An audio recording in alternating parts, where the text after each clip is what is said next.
بسم اللہ الرحمن الرحیم۔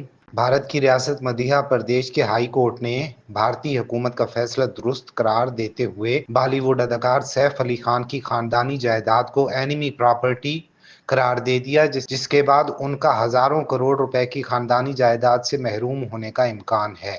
2014 میں دشمن جائیداد کے نگران محکمے نے ایک نوٹس جاری کر کے پٹودی خاندان کی بھوپال میں واقع جائیدادوں کو دشمن کی جائیداد قرار دیتے ہوئے ضبط کرنے کا اعلان کیا تھا۔ تاہم اس کے ایک سال بعد سیف علی خان نے اس نوٹس کے خلاف عدالت سے حکم امتناع حاصل کیا تھا۔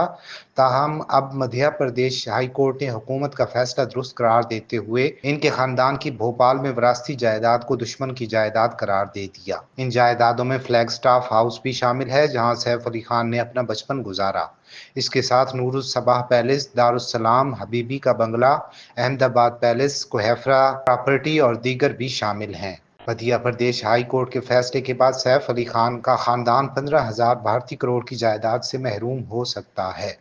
اس کے علاوہ ہائی کورٹ نے بھوپال کے آخری نواب حمید اللہ خان کی جائیداد بیٹی ساجدہ سلطان کو دینے کا معاملہ بھی دوبارہ ٹرائل کورٹ بھیج دیا اور حکم دیا کہ یہ فیصلہ کیا جائے گا کہ نواب حمید اللہ خان کی جائیدادوں پر صرف ساجدہ سلطان اور ان کی اولاد کا حق ہے یا مسلم پرسنل لا کے تحت دیگر وارثوں کا بھی حق ہے۔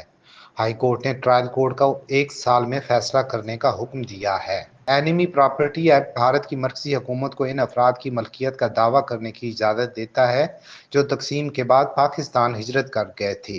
بھوپال کے آخری نواب حمید اللہ خان تھے، جن کی 3 بیٹیاں تھیں۔